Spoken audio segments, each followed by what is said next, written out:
네, 오늘은 야곱의 하나님이라는 제목으로 하나님의 말씀 증거하도록 하겠습니다. 우리가 새벽마다 시편을 배우고 있죠. 지난주부터 이제 계속 시편을 배우고 있어요. 시편을 보면 여러 종류의 시가 있습니다. 종류를 나누면 굉장히 많아요. 근데 시편의 대표적인 목적이 무엇이냐 하면은 하나님께 찬양하는 거예요. 여러 가지 시가 있겠지만 제일 많은 것도 찬양 시편이고, 그 모든 것들을 모아서 하나의 주제로 말해봐라면 찬양이라고 할 수 있어요. 오늘 우리가 함께 읽은 말씀도 찬양 시편이에요. 시작부터 뭐라고 합니까? 할렐루야. 야가 여호와죠. 여호와를 찬양하라 라고 한 다음에 마지막도 할렐루야로 끝나요. 하나님을 찬양하라는 말이 앞과 뒤를 완전히 감싸고 있는 거예요. 굉장히 강조하고 있는 그런 모습입니다. 그럼 오늘 시편은 대체 뭘 찬양하라는 것이냐? 딱히 어려운 내용은 없죠. 2절에서 3절, 인간을 의지하지 마라. 인간에게 희망을 걸지 마라. 이어지는 내용도 어때요? 세상을 만드신 하나님은 진리를 지키시고 압제당한 자를 위해서 정의를 행하시고 줄인 자에게 양식을 주시고 갇힌 자를 해방시키신다. 우리가 이미 다 알고 있는 하나님의 모습이죠. 혹시 새롭게 알게 됐어요? 이런 분 계십니까? 거의 없을 거예요. 지극히 평범하게 평이하게 이 시를 읽고 나서 느낀 바를 묵상해도 된다는 거예요.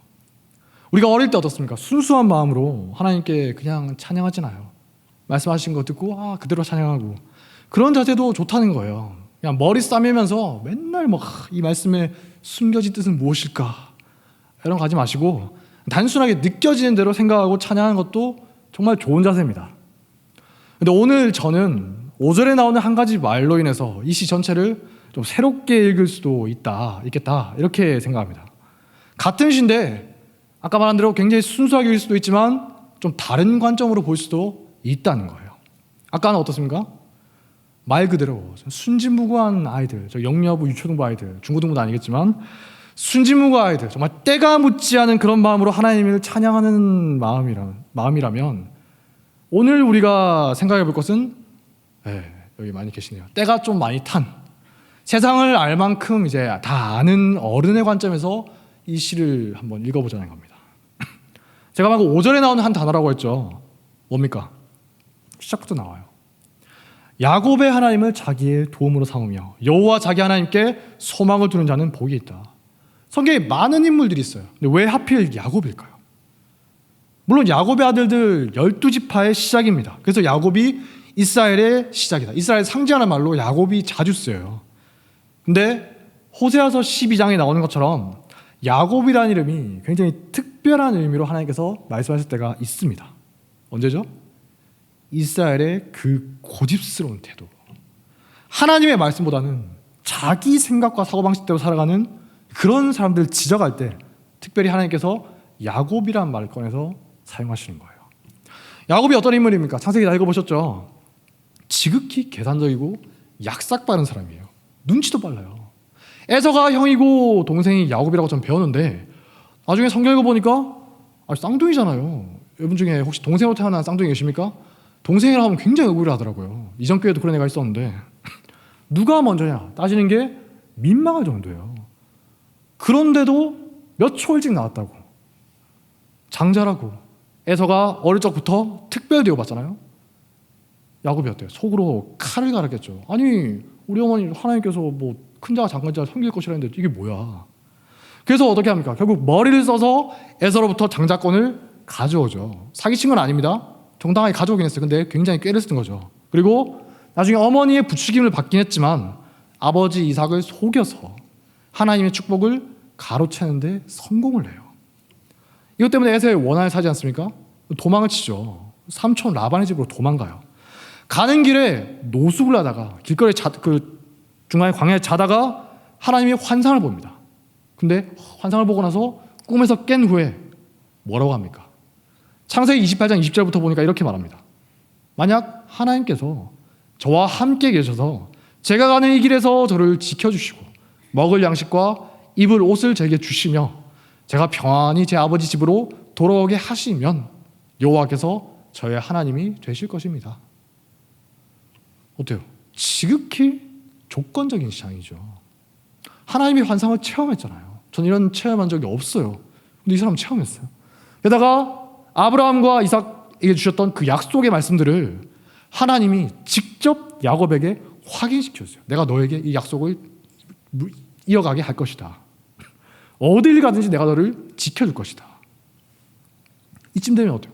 감격해서 하나님께 감사하거나 찬양해야 되지 않습니까? 근데 야곱의 첫 반응이 어떻습니까? 이런 것을 해주시면 비로소 당신을 저의 신으로, 하나님은 신으로 이때 번역된 엘롬이란 말입니다. 저의 신으로 받아들이겠습니다. 이런 느낌을 받는다는 거예요. 지극히 조건적이고 세속적으로 따지는 사람이었다는 거예요. 그런 신앙이었다는 겁니다. 아무리 환상을 체험하고 하나님의 음성을 듣는데도 흔들리지 않아요. 초지일관한 그런 굳센 의지의 사람이죠. 그러다가 삼촌 라반에게 갔더니 어떻습니까? 자기보다 더 심한 사람이에요. 야곱을 속이고 계속 속여요. 얼마나 그랬냐? 나중에 야곱이 화를 내면서 이렇게 말합니다. 아니 삼촌, 20년 동안 무려 10번이나 제품 삭스를 바꾸지 않았습니까? 여러분 중에 혹시 연봉 계약하고 나서 받아야 되는데 직전에 사장님이 한 반으로 후려쳐버리면 어때요? 노동청 찾아가겠죠. 네. 20년 동안 10번이나 바꿨어요. 심심하면 바꿨다는 거예요. 야곱도 지극히 세속적이고 자기 꾀를 의지한 사람인데 한술 더 뜨는 사람을 만난 거죠. 참교육 당하는 겁니다. 그렇게 빈손이 될 뻔했는데 하나님께서 도와주셔서 큰 재산을 이루어서 이제 고향으로 돌아가죠. 근데 이제 돌아가는 과정도 굉장히 스펙타클해요. 하나님이 야곱에게 나타나셔서 이제 고향으로 돌아가라 말씀하셨어요. 그러면 삼촌이 가서 하나님께서 돌아가라 하셨습니다. 제가 돌아가겠습니다. 당당하게 돌아가면 되는데 어떻게 하죠? 꾀를 내서 자기 딸이 머리를 굴린 겁니다. 꾀를 내서 라반을 속이고 아내들과 아이들과 재산 양떼를 끌고 도망쳐요. 3일이 지나서야 그 사실을 알게 된 라반이 얼마나 화가 났던지 완전 뚜껑 열립니다. 무려 7일 동안이나 추격해서 야곱을 따라잡아요. 완전 영화 한 편 찍은 거예요. 한쪽에서는 죽어라고 도망갑니다. 다른 쪽에서는 잡히기만 해봐라 하면서 형제들 다 끌고 잡으러 가는 거예요. 잡히면 뭐 야곱은 고문당해 죽거나 그러겠죠. 하지만 하나님께서 개입하셔서 야곱이 겨우 살아납니다. 에서의 축복을 뺏을 때도 어때요? 하나님께서 나에게 복을 준다고 하셨지 않습니까? 말하고 하면 되는데 그냥 얕은 수를 써서 뺏어요. 이번에 집에 돌아갈 때도 하나님의 말씀을 믿고 나간 게 아니라 하나님의 말씀은 그냥 명분으로만 내세우고 그렇듯하게 내세우고 철저하게 인간의 지혜와 능력을 의지했다는 겁니다. 우리도 어떻습니까? 오래 교회 다니신 분들 중에 그런 분들이 꽤 있죠. 아는 게 많아요. 신앙생활 오래 했으니까. 그럴듯한 말은 얼마든지 할 수 있습니다. 은혜롭게 들리는 말 얼마든지 해요. 근데 자신은 전혀 그렇게 살지 않는 거예요. 야곱이 딱 그런 유형인 겁니다. 게다가 고향 땅을 받기 직전에 에서가 자기를 어떻게 대할지 모르잖아요. 그때 죽이려고 했었으니까. 혼자 떨어져서 야곱이 밤새 망설입니다. 어떻게 할까? 또 머리를 굉장히 굴려요. 그러다가 하나님의 천사를 만나서 씨름을 하게 되죠. 이때 야곱이 어떻게 합니까? 한치도 지지 않으려고 악착같이 맞섰어요. 어느 정도로? 동이 틀 때까지. 한참을 씨름하면서 싸웠다는 겁니다. 여러분 혹시 뭐 씨름 선수들이나 뭐 대결하는 거나 아니면 뭐 스포츠 격투 같은 거 보셨어요? 몇 분 혹은 몇십 분 그렇게 막 이렇게 하고 나면은 다들 막 그 평생 운동한 사람들이 막 이래요. 진짜 죽으려고 그래요. 근데 야곱이 동일 틀 때까지 그랬다는 거예요. 이 사람이 상당한 육체적인 능력을 가지고 있던 사람입니다. 우리 오해하면 안 돼요. 에서랑 비교하니까 좀 약해 보이는 거지 여기 있는 누구보다도 굉장히 강한 사람이에요. 결코 약한 사람이 아니라는 겁니다. 가끔 보면 어때요? 머리도 좋은데 힘도 세고 뭐 다 가진 것 같은 그런 분들 있잖아요. 저 사람 저런 완벽한 사람이 있을까? 야곱이 딱 그런 사람이라는 거예요. 그러니까 평생 자기 자신을 믿고 살아갈 수가 있는 거죠. 저는 제 힘을 믿을 수가 없어요. 네, 야곱은 믿고 살아갈 근거가 있었다는 겁니다. 그렇게 야곱이 밤새 천사와 씨름하다가 절대 지지 않으려고 하니까 성경에 뭐라고 나옵니까? 그 사람이 야곱을 이길 수 없는 것을 보고 야곱의 엉덩이 뼈를 쳤으므로 야곱은 그 사람과 씨름하던 중에 그의 엉덩이 뼈가 탈골되었다. 뼈가 부러져 버린 거예요. 야곱이 씨름을 하던 도중에 어느 순간인지 모르겠지만 그 사람이 천사인 걸 알았거든요. 그런데도 악착같이 버틴 거예요. 절대 안 지려고. 대단하지 않습니까? 야곱이 말합니다. 뼈가 부러져가지고 막 덜렁덜렁거리면서 이러면서 저를 축복하지 않으면 보내주지 않겠습니다. 그냥 뿌리치고 가면 그만인데 악착같이 물고 늘어지는 거예요. 그러니까 그 사람이 야곱에게 새로운 이름을 주죠. 너의 이름을 더 이상 야곱이라 부르지 않고 이스라엘이라고 부를 것이니 네가 하나님과 겨루고 또 사람들과 겨루어서 이겼기 때문이라. 야곱의 또 다른 이름 이스라엘, 하나님이 주신 이름이에요. 잘 보세요. 이스라엘이라는 이름이 자랑스러운 이름입니까? 하나님과 겨루어서 이겼대요. 이겨먹었대요. 자랑스러워요? 부모님들 계신데 자녀가 부모 말에 듣지 않고 멋대로 막 살고 있어요. 엉망으로 살고 있어요. 그래서 그러지 마라 지적했더니 악을 쓰면서 애가 왜 이래 안 이랬는데 악을 쓰면서 한치도 지지 않으려고 바락바락 덤벼드는 겁니다. 그러다가 결국 부모를 이겨먹어요. 자식 이기는 부모 없으니까. 잘한 겁니까? 자랑스러운 거예요? 아니죠. 수치스러운 거예요. 자기만 모르는 거예요. 어떻게 하나님에게 단 한순간도 지지 않으려고 악착같이 버틸 수가 있겠어요? 심지어 뼈가 부러지고 있어도 못 가요. 와, 그런 거예요. 아무리 힘이 세고 능력이 뛰어나다 해도 그렇지 진짜 지독하지 않아요? 그래서 결국 하나님도 엉덩이 뼈를 그냥 후려갈게 해가지고 부러뜨릴 수밖에 없을 정도로 자기 의가 가득했던 사람이에요. 목구멍까지 자기 의가 가득했던 사람이 야곱입니다. 이해나 납득이나 공감이 되지 않으면 절대 받아들이지 않아요. 철저하게 계산하는 거에 움직입니다. 누구보다 세속적인 사고방식으로 꾀를 따라서 살아가던 사람이라는 겁니다.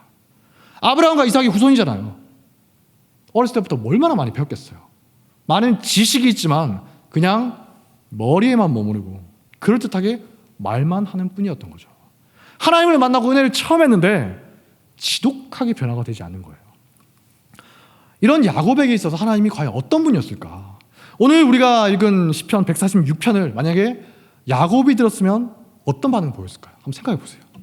진리를 영원히 지키시고 압제당한 자를 위해 정의를 행하시며 줄인 자에게 양식을 주시고 갇힌 자를 해방시키신다. 비웃었겠죠. 그런 분이라고? 지켜봐야 할 일이지. 이 정도면 양반이고 솔직히 이렇게 말했을 거예요. 말도 안 되는 소리 하지 마. 하나님이 있으면 세상에 어떻게 이럴 수가 있어. 하나님이 있는데 어떻게 저런 악한 자가 아무렇지 않게 계속 잘 살 수가 있느냐. 이런 반응을 보이지 않았겠어요? 철저하게 세속적인 사고방식이에요. 자기 능력과 이성의 의지에서 살아가는 야곱이 하나님에 대해서 가진 이미지가 그랬다는 겁니다. 하나님의 말씀을 딱 들어요. 설교 말씀 듣죠. 그러면 일단 잠시만요. 자기 생각으로 따지고 보는 겁니다. 무슨 어떻지? 그러다가 마음에 안 들면 에이 하면서 안 받아요. 찬양은 무슨 놈의 찬양이냐. 찬양할 거리가 있어야 찬양을 하죠. 감사는 무슨 감사요. 감사할 게 있어야 감사하지 않습니까? 찬양이 저는 찬양 내용에 전혀 동의가 안 되는데요. 말씀을 들어도 어때요? 하나님의 말씀 얼마나 많은 말씀들이 있습니까? 자기가 받고 싶은 말씀만 받아요. 자기에게 찔림이 되는 말씀 절대 안 받습니다. 들어도 한 귀로 듣고 한 귀로 흘려요. 좋은 말씀이네요 허허 하면서. 남들에게 그럴듯한 말은 할지 몰라도 자기와는 아무 상관없이 살아간다는 겁니다. 위선자로 살아간다는 거죠.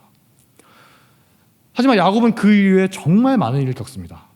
먼저는 어때요? 뼈가 부러져서 다리를 막 쩔뚝거리잖아요. 그 때문에 그 덕분에 에서의 동정을 사게 되죠.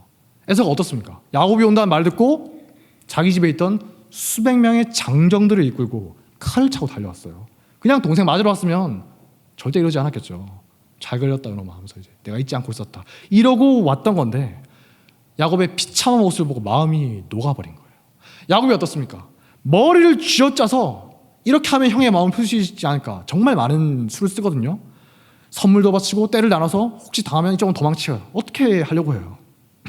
근데 그런 게 에서의 마음을 녹인 게 아니라 하나님께서 치셔서 쩔뚝거리는 그 모습, 밤새 씨름하느라 지치고 망가지고 옷이 다 풀어져 버린 그 모습이 에서의 마음을 움직였다는 겁니다. 이후에 야곱이 어떻습니까? 이전에 그랬던 것처럼 자기 힘 믿고 살 수가 없었겠죠. 이런 중요한 뼈는 한번 크게 다치면 이전처럼 힘을 내기가 거의 힘들거든요. 야곱이 아마 예전처럼 힘을 믿으며 살기는 힘들었을 겁니다. 게다가 그 다음에 무슨 일이 있습니까? 자기 딸 디나가 세겜에서 끔찍한 일을 당해요. 여기에 대해서 야곱의 아들들이 철저한 보복을 하죠. 도를 넘게. 어떻게 했냐? 자기 누이에게 나쁜 짓을 하면 그 사람에게 보복을 하면 누가 뭐라고 하겠어요. 근데 세겜에 사는 모든 남자를 다 죽여버립니다. 무고한 사람까지도. 그리고 여자와 어린애들을 노예로 잡아 끌고 오고 재산을 다 약탈하고 묻혀버려요. 완전 강도떼잖아요. 이것 때문에 주변 민족들이 어떻게 저런 놈들이 우리 주변에 살 수 있냐 하면서 공격받게 되는 그런 상황에 처한 겁니다. 그때 어떻게 되죠? 하나님이 갑자기 나타나서 말씀하세요. 베델로 올라가서 하나님께 제단을 쌓아라. 그 말을 듣고서야 야곱이 자기 가족들에게, 자기 집안에 있던 모든 이방 신상들을 제거하고 베델로 갔다고 해요. 놀랍게도 그때까지 야곱 집안에 있는 많은 사람들이 이방 신상들을 여러 개 가지고 있었다는 겁니다. 라헬도 자기 아버지 집에 있는 드라빔 가져왔죠. 근데 그 외에도 여러 개가 있었다는 거예요. 그리고 야곱이 이걸 알고 있었다는 거예요. 그러니까 제거하라고 했겠죠. 알고 있었음에도 불구하고 전혀 제재하지 않았다는 겁니다. 야곱은 이방 신상을 굳이 없애라고 할 필요를 못 느꼈다는 거예요. 아니, 신이란 게 어차피 사람이 필요해서 믿는 거 아니야? 복받기 위해 믿는 거 아니야? 어떤 신은 상관없잖아. 다다익선. 많으면 많을수록 좋겠지. 여호와 하나님도 믿고 그것도 믿고 좋네. 이런 수준의 사람이에요. 그러다가 이때 와서야 비로소 제거하게 된 겁니다. 신기한 게 주변 민족들이 야곱의 가족을 쳐야 되는데 치지를 못하는 거예요. 이유가 뭐냐 하니 성경이 이렇게 말합니다. 하나님의 두려움이 그들 사방에 있는 성읍들 위에 있었으므로 아무도 야곱의 아들들을 추격하지 않았다. 하나님이 그들에게 두려움을 주셨기 때문에 야곱을 건드리지 못했다는 거예요. 야곱이 어떻습니까? 자기 이성으로는 도무지 이해할 수가 없고 도무지 예측할 수 없는 일들을 겪어가는 거예요. 그러다가 마침내 요셉 사건에서 절정에 이르죠. 자식들이, 그 사랑하는 자식들이 다 짜고서 요셉을 노예로 팔아넘긴 후에 아버지에게 거짓말을 해요. 오랜 세월이 지나도록 야곱이 철저한 거짓 속에서 살았다는 겁니다. 한 10명 되는 그 사람들이 거짓말을 하고 자기 아내나 누구한테 말했을 수도 있겠죠. 여러분, 거짓말 생각보다 입 맞추기가 힘든 거 아시죠? 여러 사람들이 거짓말 하면 할수록 말도 안 맞고 뭔가 새 나가기 쉬운 그런 상황입니다. 근데 오랜 시간 동안 절대 새 나가지 않은 거예요. 철저한 거짓 속에서 살아갔다는 겁니다. 영화 트루먼 쇼라는 거 보셨습니까? 거기 나오는 주인공처럼 속고 있는데 자기만 모르고 주변 사람들 다 알고 있는 거예요. 이후에 요셉이 살아있다는 소식을 듣습니다. 야곱의 심정이 어땠겠어요? 기쁘면서도 동시에 이게 뭐냐? 분노, 허탈감과 배신감이 들지 않았겠어요? 지금까지 나를 제외한 모든 가족이 다 짜면서 나를 속였구나. 내가 집안의 가장이고 족장인데 나를 완전 바보로 만들었구나. 트루먼쇼 주인공처럼 진실을 알게 됐을 때 어떤 심정이었을지 상상이 되십니까? 도무지 인간이란 믿을 수가 없는 존재구나. 심지어 피를 나눈 가장 가까운 가족이라 할지라도 의지할 수가 없다는 걸 깨닫게 되는 거예요. 그런 일 겪고 이제 이집트로 요셉을 만나러 가면서 하나님께 제사를 드렸더니 하나님이 환상 중에 나타나서 말씀하십니다. 이 하나님이 어떤 하나님이죠? 오랜 세월 동안 요셉에 대해서 침묵하신 하나님이에요. 야곱이 고통을 겪고 있는데 스올에 내려간 그 죽을 것 같은 고통을 겪고 있는데도 침묵하신 분이 하나님이신데 그 하나님이 갑자기 나타나셔서 아브라함과 이삭과 야곱에게 주어졌던 약속을 다시 반복하시는 겁니다. 야곱이 무슨 생각했을까요? 하나님은 변치 않는 분이시구나. 하나님의 약속과 말씀은 반드시 이루어지는 것이구나. 내 생각과 인간의 관점으로 봤을 때는 말도 안 되는 것인데 하나님은 더 높고 위대한 관점에서 나에게 말씀하고 계시는구나. 야곱이 하나님의 섭리와 위대하심에 대해서 제대로 깨닫게 된 거예요. 그렇게 이집트로 온 야곱이 이전과 전혀 다른 모습을 보이죠. 파로를 만나서 이렇게 말합니다. 내 나그네 길의 세월이 130년이니이다. 내 나이가 얼마 못 되니 우리 조상의 나그네 길의 연주에 미치지 못하나 험악한 세월을 보내었습니다. 자기 능력을 의지하고 하나님의 말씀을 의심하면서 살아왔던 세월이 얼마나 험악하고 고달팠는가 그렇게 고백하는 거예요. 그리고 49장 26절에 보니까 아들들에게 마지막으로 축복하지 않습니까? 그러면서 이렇게 말합니다. 너희들의 아버지, 자기 말한 거죠. 너희 아버지의 축복이 내 선조의 축복보다 낫다. 자기의 축복이 아브라함이나 이삭보다 더 낫다고 말하는 거예요.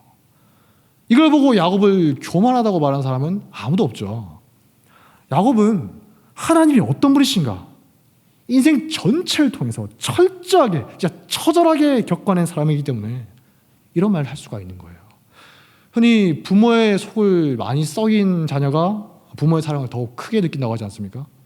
로마서에 보면 죄가 더한 것에 은혜가 더하더라 이런 말 있잖아요. 자기 조상들하고 다르게 정말 지독하게 하나님의 말씀을 의심하고 반항하던 야곱이 말년에 비로소 깨닫게 된 하나님의 은혜가 얼마나 컸겠어요. 실제로 48장 15절을 보면 야곱이 이렇게 고백합니다. 내 조부 아브라함과 아버지 이삭이 섬기던 하나님, 나의 출생으로부터 지금까지 나를 기르시던 하나님, 나를 모든 환난에서 건지신 여호와의 사자께서 이 아이들에게 복을 주시오며. 이전에 조건을 따지면서 하나님의 말씀을 의심하던 자세와는 너무나 다르지 않습니까? 100년이 넘는 세월 동안 하나님께 저항했어요. 자기 사고방식대로 살아온 사람이 드디어 하나님이 어떤 분이신가 머리로 말로 한 게 아니고 진짜 제대로 깨닫게 된 거예요. 그래서 하나님을 진실로 믿고 신뢰하게 된 야곱이 어떻습니까? 이집트의 풍요로움의 마음을 뺏기지 않아요. 눈앞에 있는 성공에 현혹되지 않습니다. 요셉과 함께 뭘 이루나죠?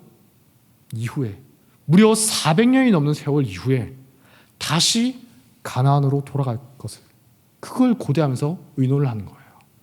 하나님의 약속은 반드시 이루어질 것이다. 그걸 믿고 기대하는 거죠. 야곱 정말 대단한 사람입니다. 한치도 지지 않으려고 하나님 앞에 계기다가 엉덩이뼈가 부서졌고 100년이 넘도록 연단받은 사람이에요. 여러분 평생 동안 연단받는다고 생각해 보세요. 버틸 수 있겠어요? 그냥 변화되고 말지. 고집이 어마어마하잖아요. 하지만 마침내 하나님의 뜻이 무엇인가 알게 되었고 하나님을 깊이 신뢰하게 됐죠.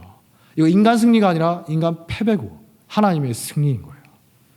오늘 말씀으로 돌아와서 이런 야곱의 일생을 생각하면서 5절 말씀에 나오는 야곱의 하나님 얼마나 무겁게 다가옵니까? 3절에서 4절에 나오는 내용 그냥 그런 내용으로 아는 내용이에요 이렇게 흘려버릴 수가 없죠. 야곱이 세상에 그 야곱이 3절 4절을 고백한 장면이 상상이 되십니까? 이전의 야곱이었으면 상상도 할 수 없는 장면이에요. 사람을 의지하고 사람의 능력과 힘으로 살려고 발버둥치던 야곱이 이런 고백을 할 수 있겠습니까? 게다가 6절에서 9절 말씀은요. 6절에서 9절 말씀 듣고 순순히 고개 끄덕이실 분 계세요? 순진무구한 아이들 말고 현실의 부조리함을 처절하게 뼈저리게 체험한 여기 어른들 중에서 이 말씀을 읽고 고개를 아무렇지 않게 끄덕일 분들이 얼마나 되겠냐는 겁니다. 한마디 한마디 들을 때마다 막 반박하고 싶은 말이 목구멍까지 차오르지 않아요? 제가 만약에 20대 때 이 말씀을 읽고 느낀 바를 말해보라 했으면 바로 냉소적인 반응이 나왔을 거예요. 아니 목사님 세상을 보면 도무지 동의할 수 없는 그런 말씀인데 어떻게 이런 내용으로 찬양을 하라는 겁니까? 제가 뭐 아이도 아니고 알만큼 아는 어른이면 절대 그럴 수가 없죠. 아니, 목사님도 양심이 있으면 절대 이런 찬양할 수 없잖아요. 아마 이렇게 말했을 것 같아요. 특히 10절 말씀 하나님이 영원히 다스리신다. 근데 어떻게 세상이 이래? 절대 인정 못해. 하지만 누구보다 지혜롭고 아는 것이 많았고 온갖 부조리한 일을 겪었던 사람이 있었죠. 욥이에요. 욥이 하나님을 직접 만나게 되니까 어떻게 하죠? 여러분 욥기 읽어보셨습니까? 욥기 읽으면 어때요? 처음 욥기를 읽으면 진짜 답답해요. 욥이 왜 그런 고난을 당해야 하는가? 이유가 뭡니까? 나오겠지 읽다가 참고 욥기를 읽다가 끝까지 답이 안 나와요. 정말 뜬금없이 갑자기 하나님이 짠 폭풍 속에 나타나시고 욥에게 네가 뭘 한다고 그러냐 이렇게 막 나열하다가 욥은 그거 들으면서 그냥 수긍하면서 끝나는 거예요. 대체 왜 이런 걸까? 욥기의 마지막 장을 보면 욥의 고백이 나옵니다. 무지한 말로 이치를 가린 자가 누구니까? 나는 깨닫지도 못한 일을 말하였고 스스로 알 수도 없고 헤아리기도 어려운 일을 말하였나이다. 내가 죽게 대하여 우리들처럼 귀로 듣기만 하였사오나 이제는 눈으로 주를 배움나이다. 그러므로 내가 스스로 거두어들이고 티끌과 제 가운데서 회개하나이다. 우리가 생각할 때는 하나님 만났잖아요. 잘 걸렸습니다 하면서 따져야 정상이잖아요. 잘 오셨어요. 이거는 이래서 틀렸고 저건 왜 그러셨어요? 저건 저래서 틀렸고 따져야 될 것 같은데 어때요? 욥이 실제로 그랬죠. 친구들과 논쟁할 때 한마디도 지지 않아요. 완전 치열하게 논쟁합니다. 그런 욥이 마침내 하나님의 위대하심을 직접 체험하게 되니까 어때요? 이전에 가지고 있던 차라리 죽고 싶다, 내 생일을 저주한다 하던 모든 의문과 한과 억울함과 분노가 다 풀려버리는 거예요. 인간의 생각과 판단이라는 게 얼마나 초라하고 보잘것없는 것이냐 절실하게 깨닫게 되는 겁니다. 그 결과 욥이 오히려 회개하게 된다는 거예요.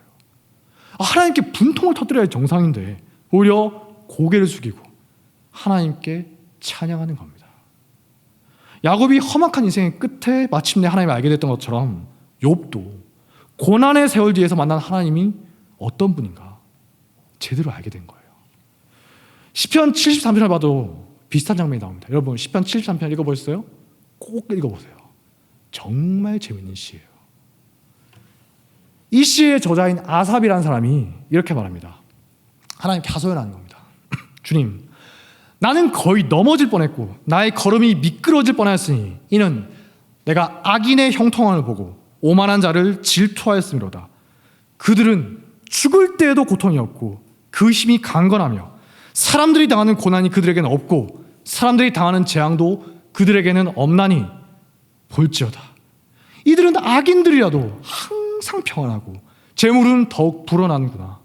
내가 내 마음을 깨끗하게 해서 내 손을 씻어서 무죄하다 한 것이 실로 헛되도다. 나는 종일 재난을 당하며 아침마다 징벌을 받아도다. 한탄의 영속이라는 거예요. 아니 하나님께서 이 세상을 통치하신다면서요. 어떻게 이럴 수가 있습니까? 극도로 회의적인 모습이죠. 아삽이 근데 어떤 사람이냐? 어떤 시대 사람인지 아세요? 다윗과 솔로몬 때 성전에서 찬양하던 사람이에요. 그런데 이렇게 말하는 겁니다. 지금으로 치면 어떻죠? 교회에서 심각한 모습을 목격한 겁니다. 하나님, 어떻게 교회에서 이런 일들이 일어날 수가 있습니까? 어떻게 기독교인이라는 자들이 저런 짓을 할 수가 있습니까? 근데 아무렇지 않게 살아갈 수가 있습니까?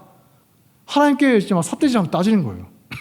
하나님, 제가 진짜 쓰러질 뻔했습니다. 내가 넘어질 뻔했고 내가 진짜 미칠 것 같습니다. 이렇게 하는데 쭉 읽어보면 나중에 마침내 깨닫게 되는 거죠. 내가 어쩌면 이를 알까 하여 생각한즉 그것이 나에게 심한 고통이 되었더니 하나님의 성소에 들어갈 때야 그들의 종말을 내가 깨달았나이다. 주께서 참으로 그들을 미끄러운 곳에 두시며 파멸에 던지시니 그들이 어찌하여 그리 갑자기 황폐되었는가 놀랄 정도로 그들은 전멸하였나이다. 내가 이같이 우매무지함으로 주 앞에 짐승이 오나 주의 교훈으로 나를 인도하시고 후에는 영광으로 나를 영접하시리니 하나님께 가까이함이 나에게 복이라. 아멘. 실컷 속마음을 토로하는 거예요. 솔직하게 하나님께 막 따지는 거예요. 어떻게 이럴 수 있습니까? 그러다가 마침내 하나님이 주시는 깨달음을 얻은 거죠. 지금 내 눈에 보이는 이 부조리함을 마침내 하나님께서 바로잡으시는 때가 있구나. 지금은 알곡과 가라지가 같이 섞여 있지만 마침내 하나님께서 악인을 심판하시는 때가 있구나. 하나님의 자녀들을 실족하게 하고 시험에 빠지게 하고 상처받고 피눈물 흘리게 한 그런 자들을 우리 주님이 결코 잊지 않으시고 철저하게 보복해 주시겠구나. 그런데 조급한 내 생각을 하나님과 비교해 보니까 나는 마치 짐승처럼 아무것도 모르는 우매한 자일 뿐이었구나. 그래서 아삽이 하나님을 찬양한 것으로 마무리하는 겁니다. 다 이해해서가 아니에요. 어떻게 될지 다 알아서가 아닙니다. 하나님을 믿기 때문에 찬양하는 거예요. 예수님도 누가복음 18장 7절부터 말씀하셨잖아요. 하나님께서 그 밤낮 부르짖는 택하신 자들의 원한을 풀어주지 아니하시겠느냐. 그들에게 오래 참으시겠느냐? 내가 너희에게 이르노니 속히 그 원한을 풀어주시리라.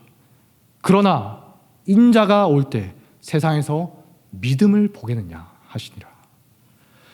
우리가 하박국 선지자를 뭐라고 부릅니까? 하나님께 따진 자라고 하죠. 하나님과 논쟁한 자다. 하나님의 백성을 억압하는 저 악한 나라들에게 왜 당장 심판이 임하지 않는 것입니까? 왜 저 악한 나라들은 오히려 더 날로 번성하는 것입니까? 하나님께 따지는 거예요. 그래, 하나님이 내게 뭐라고 하시나 한번 드러나 보자. 하박국 선지자가 이렇게 말하는 겁니다. 근데 여기에 대해서 하나님이 그 유명한 말씀을 하시죠. 의인은 그의 믿음으로 말미암아 살리라. 당장 인간의 눈으로 보고 인간의 이성으로 생각하고 인간의 감성으로 느낄 때는 하나님이 하시는 게 이해가 안 돼요. 믿음으로 참고 바라보는 자는 전혀 다른 것을 볼 수가 있다는 거예요. 그렇게 하나님께 따지고 또 따지던 하박국이 하박국서 마지막에 뭐라고 합니까? 비록 무화과 나무가 무성하지 못하며 포도나무에 열매가 없으며 감람나무에 소출이 없으며 밭에 먹을 것이 없으며 우리의 양이 없으며 외양간에 소가 없을지라도 나는 여호와로 말미암아 즐거워하며 나의 구원의 하나님으로 말미암아 기뻐하리로다. 그 따지던 사람이 찬양하고 있는 겁니다. 사도행전 16장 보면 바울과 실라가 빌립보에서 전도하다가 누명을 쓰고 잡혀가죠. 매를 엄청 맞아요. 피멍이 들었겠죠. 그 후에 감옥에 갇힙니다. 이때 그들이 어떻게 하죠? 하나님을 원망한 게 아니라 오히려 한밤중에 기도하고 하나님을 찬송하니 옆에 있던 죄수들이 들었더라. 그래서 마침내 자기들을 핍박하고 돌아가던 간수와 가족들까지도 모두 하나님께 돌아오는 그런 역사가 일어나지 않습니까? 바울과 실라가 지금 자기들 눈에 보이는 현실과 인간적인 생각에 갇혀서 한탄하기만 한 게 아니에요. 하나님의 일하심을 기대하면서 감옥 속에서도 기도하고 찬송할 수가 있었다는 겁니다. 그러므로 우리는 오늘 시편 146편 말씀 다시 묵상할 필요가 있어요. 10절 여호와는 영원히 다스리고 통치하신다. 인간의 눈으로 바라보고 생각할 때 하나님 정말 살아계십니까? 정말 하나님이 계십니까? 의문이 생겨요. 6절에서 9절에 나온 내용은 상상할 수도 없어요. 그래서 많은 사람들이 2절, 3절 내용과 정반대로 살아갑니다. 하나님을 의지하기보다는 사람을 의지하고 하나님의 뜻을 신뢰하기보다는 하나님을 원망하고 낙심하는 거예요. 그래서 찬양을 할 수가 없어요. 하지만 야곱을 기억하시기 바랍니다. 솔직히 우리들 중에 야곱처럼 고집스러운 사람은 없어요. 태어날 때부터 형제의 발 뒤꿈치 잡고 악착같이 나온 사람 없죠. 100년이 넘게 고집스럽게 살 수 있는 사람 없습니다. 야곱처럼 오랫동안 변화되지 않은 사람도 찾기가 힘들다는 거예요. 그런데 하나님은 그런 야곱조차도 마침내 하나님을 신뢰한 사람으로 변화시켰어요. 그러므로 두려워하지 마시고 하나님 앞에 솔직하게 나아가시라는 겁니다. 이해가 안 되잖아요. 억지로 믿는 척 할 필요 없어요. 화가 나지 않습니까? 억지로 괜찮은 척 할 필요도 없습니다. 하나님 앞에서 절대 그러지 마세요. 기도할 때 솔직하게 말씀하시라는 겁니다. 하나님, 지금 뭐 하자는 겁니까? 뭡니까? 언제까지 저를 이렇게 놔주실 겁니까? 언제까지 저들을 저렇게 방치해 두실 겁니까? 솔직하게 말씀드리라는 거예요. 과거에 저는 10대, 20대 때 이럴 때 그전에도 그렇고 하나님께 기도하다가 여러 가지 험한 말도 많이 했었거든요. 저는 모태신앙도 아니고 집안이 원래 믿던 사람 집안도 아니었으니까 아무도 믿던 사람 없었으니까 하나님께 그러면 안 돼. 어쩌라고 하면서 이게 어쩌라고 하면서 하나님께 엄청 따졌어요. 너무 분통이 터지니까 이해도 되지 않는데 납득도 되지 않고 공감은 무슨 놈의 공감이냐. 분노로 마음이 가득했기 때문이에요. 야곱도 분명히 그랬겠죠. 도무지 납득이 되지 않고 화가 치밀어 오르는데 그거 어떻게 참느냐는 거예요. 그냥 기도하면서 하나님께 다 쏟아내는 거예요. 물론 제가 어렸을 때도 목사님과 교회 사람들은 참고 인내하면서 고난의 때 찬양하십시오, 기도하십시오, 온유하십시오 그렇게 가르치는데 찬양이 나와야 하죠. 날 때부터 성숙한 신앙을 가진 사람 누가 있겠어요? 욕만 나오죠. 억지로 성숙한 척 해보려고 했죠. 괜찮죠. 많이 해봤어요. 괜찮습니다. 하나님의 은혜로 극복해야죠. 결국 지쳐서 그만둘 수밖에 없겠더라고요. 끝까지 하는 사람들도 있어요. 정말 위선적인 그런 무서운 사람도 있습니다. 그래서 야곱처럼 솔직하게 하나님께 있는 그대로 나갔어요. 뭐 우리 부모님 그때 뭐 열심히 믿던 것도 아니었으니까 뭐 그런다고 해서 혼날 일도 없거든요. 하나님, 내가 틀렸으면 어디 한번 나를 야곱처럼 설득시켜 보십시오. 하박국처럼 제가 납득하게 만들어 보십시오. 저는 솔직히 모르겠습니다. 제가 하박국을 하나님께 따진 자라고 해가지고 하박국을 한번 자세히 읽어봤거든요. 따지기는 무슨 굉장히 온건하더라고요. 이게 무슨 하나님께 따진 자냐. 제가 읽으면 읽을수록 실망을 감출 수가 없었습니다. 하박국은 정말 하나님 앞에 예의를 갖춰서 정말 겸손하게 온유하게 하더라고요. 제가 하박국서를 썼으면 절대 그렇게 온유한 글을 쓰진 않았을 겁니다. 다행히 하나님께 저를 한번 바꿔주십시오 했는데 야곱처럼 100년 넘게 걸리지는 않겠더라고요. 여러분도 분명히 그럴 겁니다. 우리 모두가 야곱 같은 사람이라는 거예요. 처음부터 바울과 실라처럼 감옥에서 찬양한 사람 아무도 없어요. 그런 척하는 사람들이 많은 거지. 하박국 선지자도 아삽도 다 처음엔 하나님께 따지고 의문을 제기하고 심지어 저항하던 사람이에요. 그게 자연스러운 거고 믿는 사람이 부끄러운 모습이 아니라는 겁니다. 물론 뭐 사람들 앞에서 막 그럴 필요는 없지만 하나님 앞에서 기도하면서 솔직하게 하라는 거예요. 오히려 뭐 괜찮은 척, 기쁜 척, 경건한 척, 하나님께 기도할 때도 그런 분들 있죠. 하나님 그거 모르시겠어요? 마음 깊은 곳을 아시는 하나님이 그 보면서 얼마나 기가 막히시겠어요. 나를 속일 수 있는 줄 아냐. 하나님은 믿음으로 참고 견디는 분들에게 하늘의 비밀을 깨닫게 해주실 겁니다. 세상은 어리지럽지만 우리 인생은 참으로 고달프지만 마침내 하나님께서 모든 것을 바로잡으실 날이 올 것입니다. 참고 견디면서 기도하세요. 기도하세요. 정말 간절하게 부르짖어가면서 하나님께 기도하십시오. 곡식과 가라지가 섞여 있지만 주님께서 가라지들을 모아서 불태우실 날이 올 겁니다. 주님의 자녀들에게 피눈물 나게 한 그런 자들 하나님께서 철저하게 진멸하시고 뼈를 꺾으실 날이 온다는 것입니다. 도무지 이해할 수 없는 현실이지만 이 모든 것 가운데 하나님의 깊은 뜻이 있었구나, 그걸 깨닫게 되는 날이 온다는 것입니다. 근데 그 날이 오기 전에 미리 깨닫게 해달라고 기도해야 된다는 거예요. 내 생각이 아니라 하나님의 말씀, 하나님께서 일하실 것을 믿고 따를 수 있게 해달라고, 믿음으로 버티면서 살 수 있게 해달라고. 그렇게 할 때 우리는 오늘 시편의 저자처럼, 그리고 아삽처럼, 하박국처럼 세상의 부조리함을 뼈저리게 알고 있음에도 불구하고, 어른임에도 불구하고 진심으로 기뻐하면서 하나님께 찬양할 수가 있을 것입니다. 할렐루야, 하나님을 찬양하라. 이것이 우리 모두의 진실한 고백이 되길 주님의 이름으로 축복합니다. 다 함께 자리에서 일어나겠습니다. 주님은 올수입니다. 찬양하겠습니다.